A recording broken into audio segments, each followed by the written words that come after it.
welcome to the season finale of season 4, episode 8. You got that right. You got it right. Yeah, I'm pretty sure we're up there, yeah.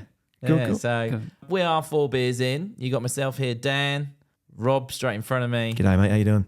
Good, thanks, good. And Joe on my left. Hello. And we've got a really special guest. I really feel honoured. Is that a word, mate? Yeah, honoured. Oh. Yeah, could be a word. Honoured and privileged to have AJ from the podcast Greater Good. Yo, yeah. Kicking it. How you doing, AJ? I'm good. Hello, world of on-demand audio, regardless of what time zone or hemisphere you're in. I'm still here. I'm still ultimately right about all things food, pop culture, and nostalgia. Brilliant. And what you might not know is that AJ's not in the studio with us today. He's on the other side of the world. Our budget wouldn't allow to fly AJ over. Yeah, pretty much. Yeah, we're not quite at that stage yet. We can't fly ourselves over. Yet. Yet. But we will make that happen as soon as we can. Yeah, I think we will, one day. I may or may not be in Australia in the next 6 months, but we'll get into that a little bit later. Oh,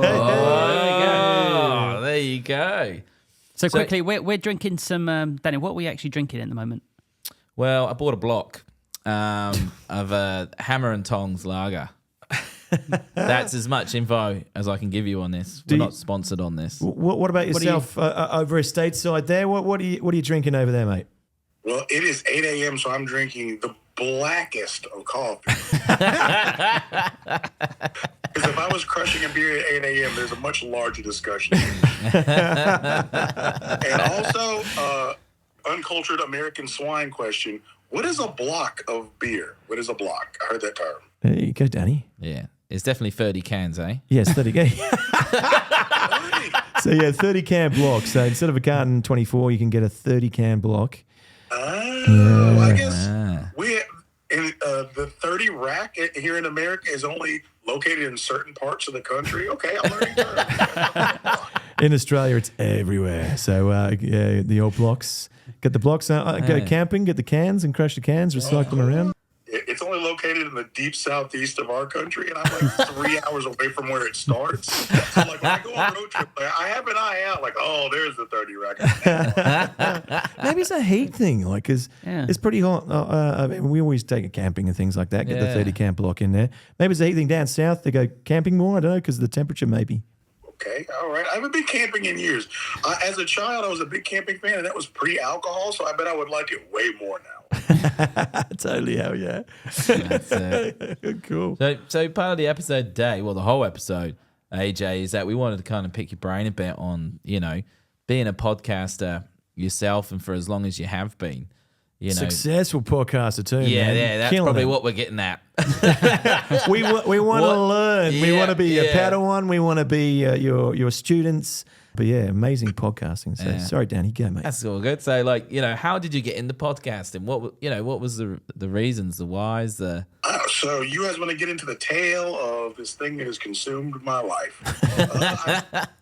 I will not give you a full-blown TED Talk about it, but very long story short, I went to college for a very, or do you guys call it university? Is it university there? Yeah, uni and call it. Yeah, you meant university, I think. Uni. Yeah. Uni, yeah. I was in the UK 2 weeks ago, so I have a bit of the lingo. I'm an arm's length.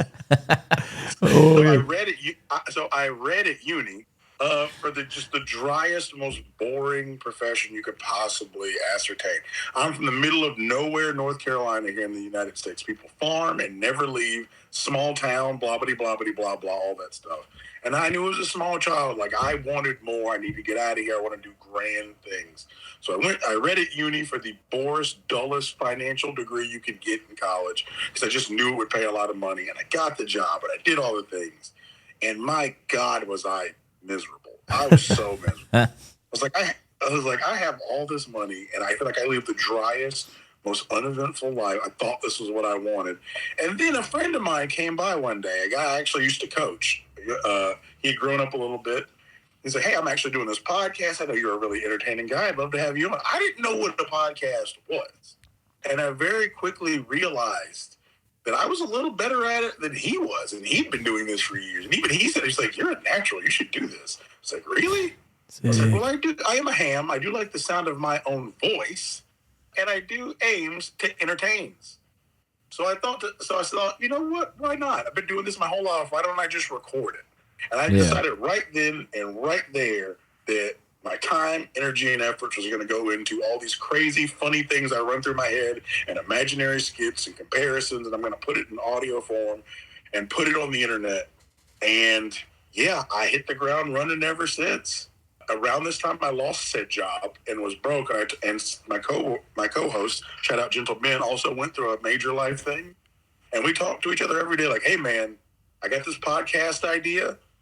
Once we get on the other side of this shit situation we're in, we're going to start doing something creative with our time and that involves ourselves and making money off of who we are and our abilities and not just punching a clock and renting a space on earth till we die.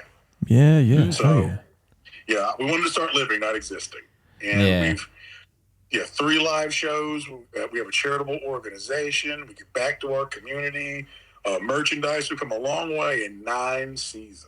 Wow, 9 seasons. So when did you start? What sort of time frame? Yeah, time frame wise.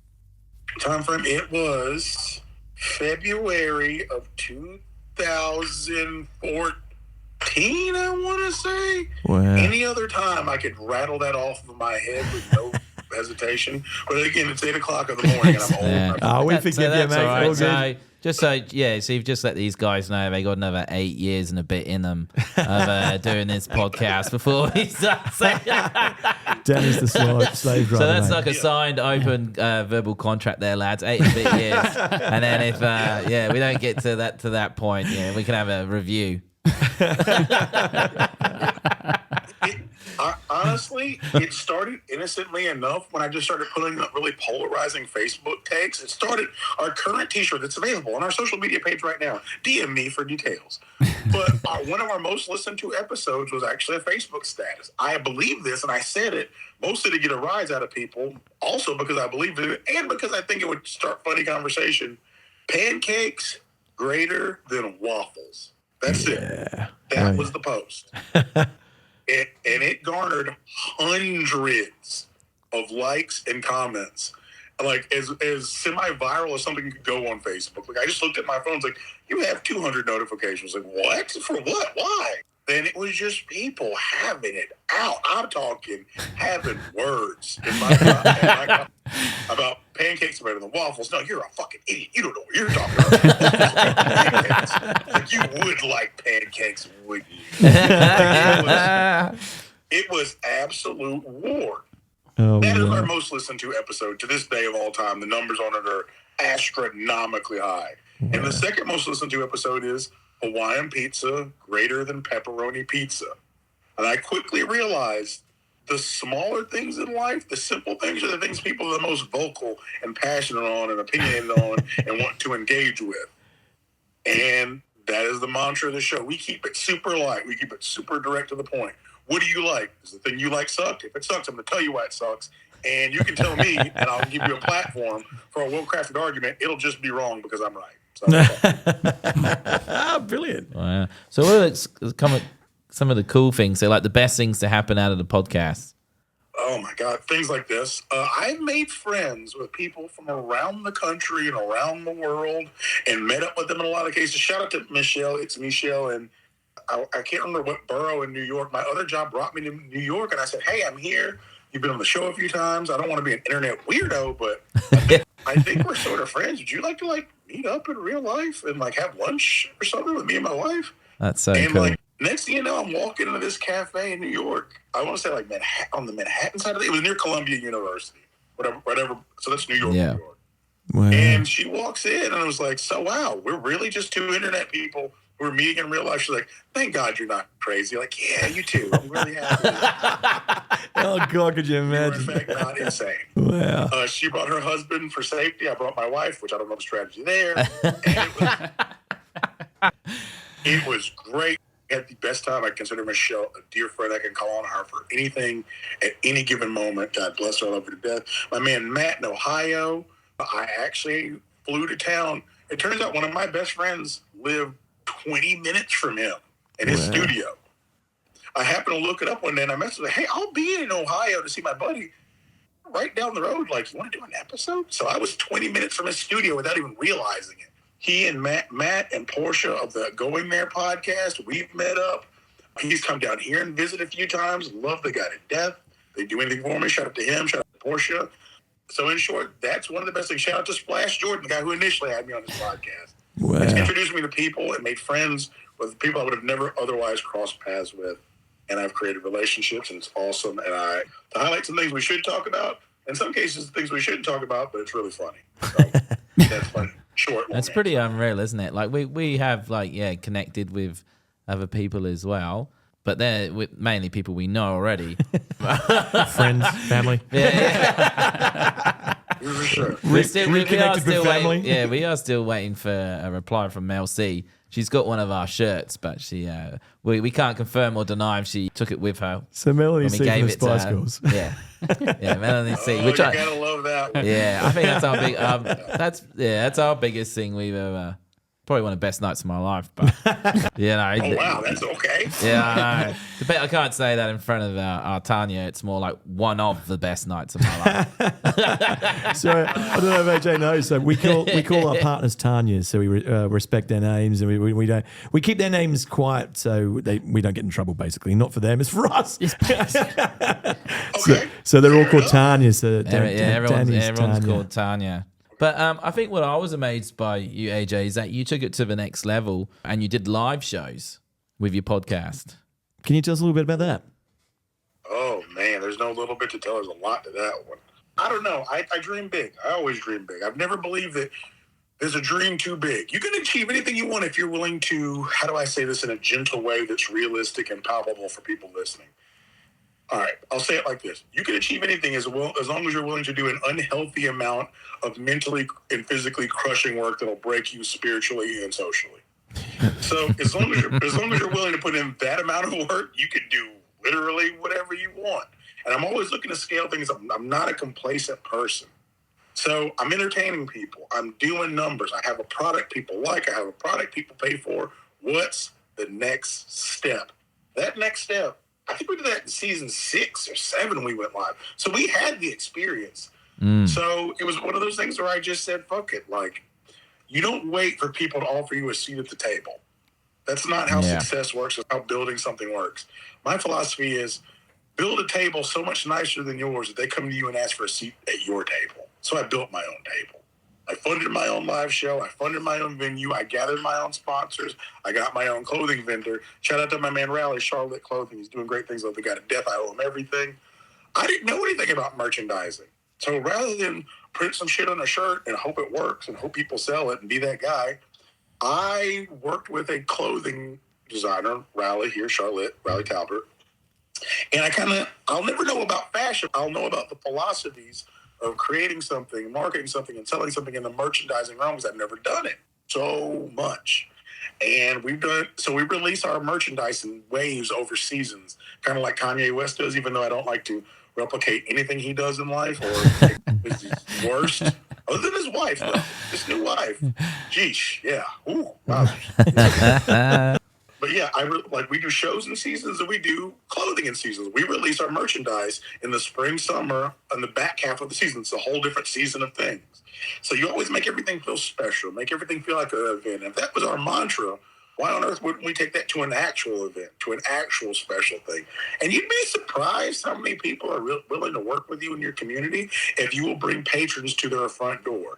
Yes, there are some venues who will say, yes, it will cost you $1 trillion to rent this building for 30 minutes. And we can't budge on the price. And if you don't like it, you can get out. It's like, okay. But there were surprisingly way more people who were like, hey, how many people do you think you're going to bring here? It's like, I estimate I can bring a few hundred people. A few hundred? You can have the place. Sure, just let me know what hours you want. You'd be shocked. And there were people who gave me very reasonable rates. There was some, one of the venues we used for the second live show, was a karaoke bar. So it had a built-in sound system, plus a stage, plus mic stands, stadium seating. Like, the second live show, we had to provide its own lighting. It was amazing. Versus the first live show, we had to essentially backlight and stage and do the audio tech for a room that was not outfitted for it, but we got that room for free, though. So I couldn't even be mad at that. Yeah. I rallied the community. I was like, oh, we're going to do a live podcast. I don't know if that's enough. I don't know if my product's good enough live. So what do people like live? Comedians. We'll bring on comedians. Plus, another goal in my life was to do stand-up comedy at some point. So I went and created a relationship with 3 local comedians. Once my brain kicks in, Evan Pitfield, Brian O'Neill are my comedians. Still dear friends of mine. We still stay in connection. I have a donation program with Brian's school. I got another check for him coming in season 9. Brian, you'll be hearing from me soon. And I bracketed our show with stand-up comedy. And I did a 12-minute stand-up comedy set. And it was a raging success financially and reception-wise. And it went off without a hitch. It was everything you could imagine. I got volunteers to work the door. People came out of the woodwork. I went to my local college, and for community service, they gave me kids to work the front door, which was strange. So in a weird form of human trafficking, I got a lot of help. And I kind of bounced them back. That's pretty amazing, hey, what you can do when you ask or you make the effort to go out and connect with people, Yeah, putting yourself free out to there. ask. It's a life mantra. It costs you nothing to ask. Just ask. You never know. That's it. It's like when we're out and about, part of what we do is we ask people to go 4 beers in when we're out at a bar or a club. And, to do that's free.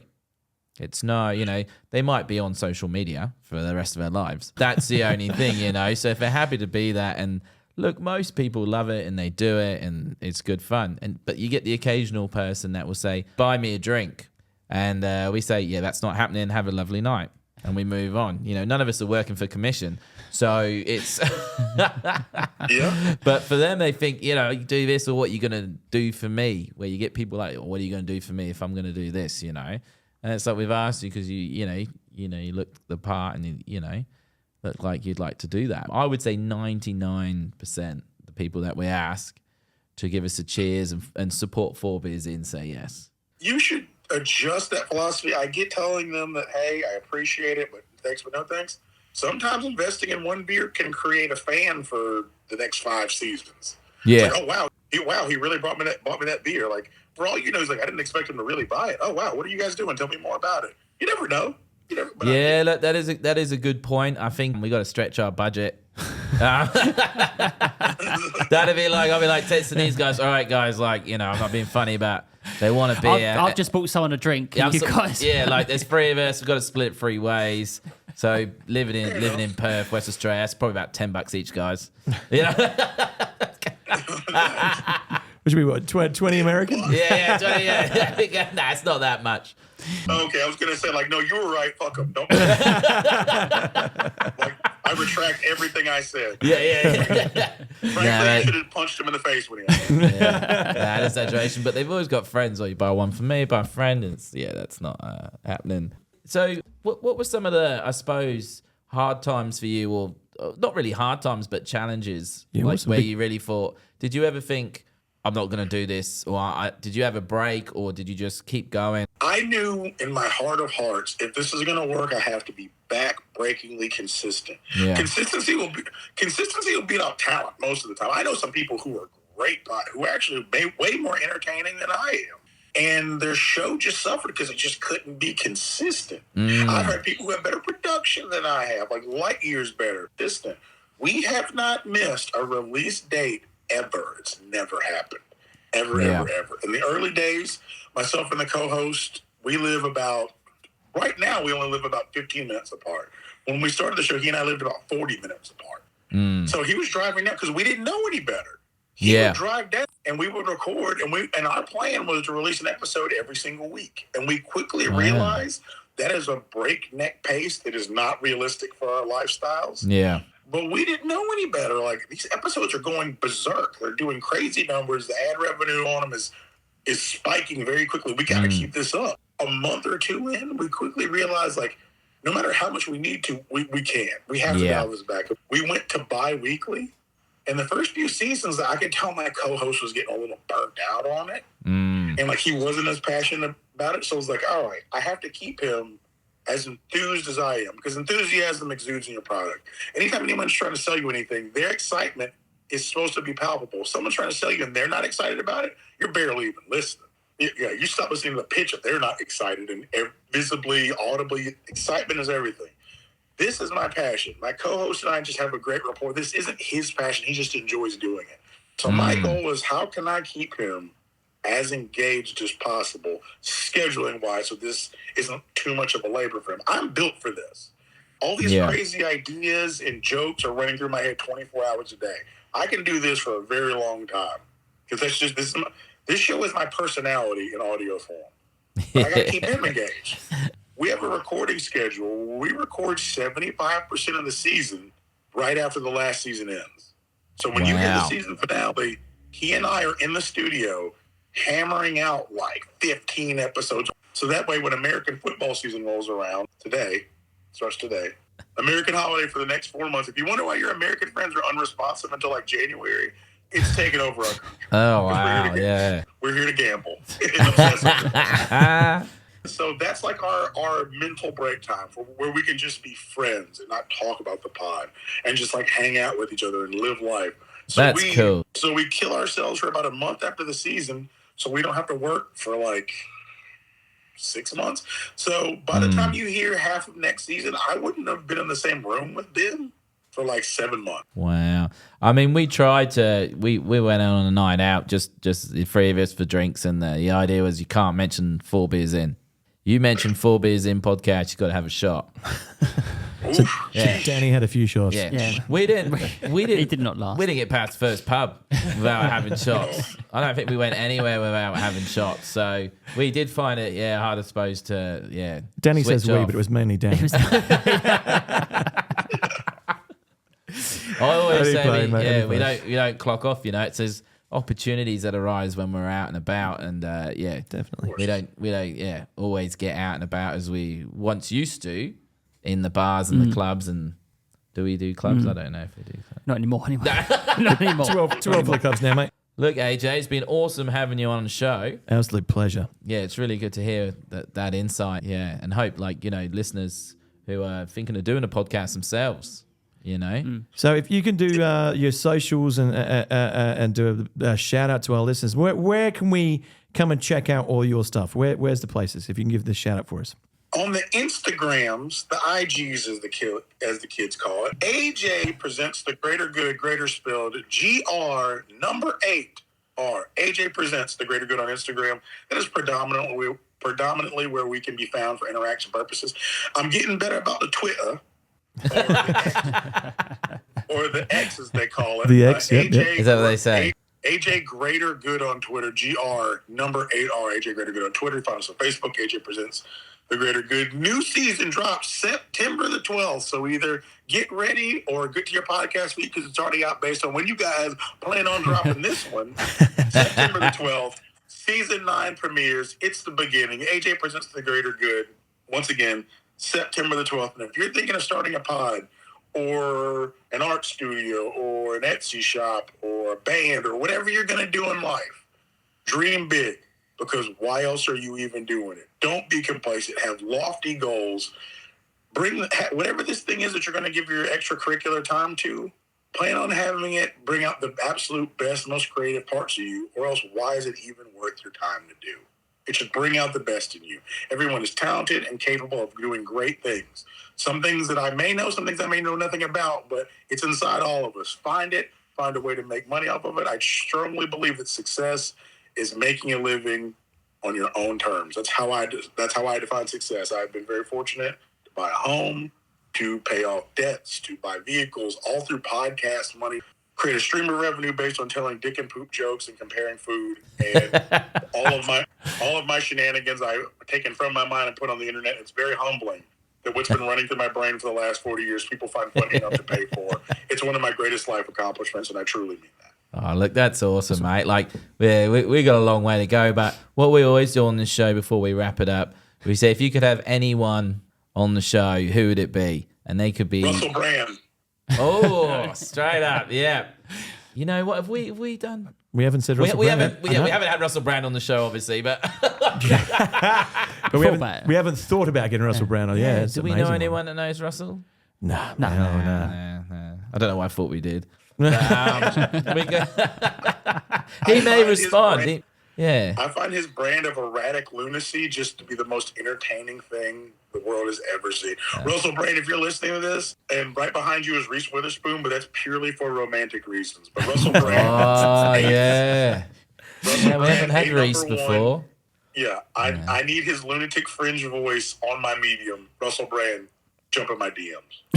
Yeah, we haven't even sent him a text or nothing, have we? I don't think we've. Well, we'll try. We'll say, come on, 4Beerzin, but before you do that, you got to get on the Greater Good. Yeah, Greater Good first. Greater Good first, and then you come see us. Been an absolute pleasure to have you on our show, mate. It's absolutely awesome to have you come and tell us some words of wisdom. So it's been an absolute pleasure to talk to you. Well, can I ask you guys a question on the way out? Yeah, sure. Yeah. We ran 3 live shows, and I learned something big from each and every one of them. The first one was the most financially successful one by a mile, but the product suffered because we focused more on the business end than we did the product in. The second one was the perfect storm of both. We nailed it. I spent a year lamenting all the things I did wrong and got it right. Third was also very good, scaled down because it was post-COVID. Do you guys have any aspirations to do a live show? We have talked about it, haven't we? Exactly, yeah. And I think, you've brought it up, Rob, and we've actually, we were offered a venue as well, not too far from where we are, but Mike and... We're too ugly. I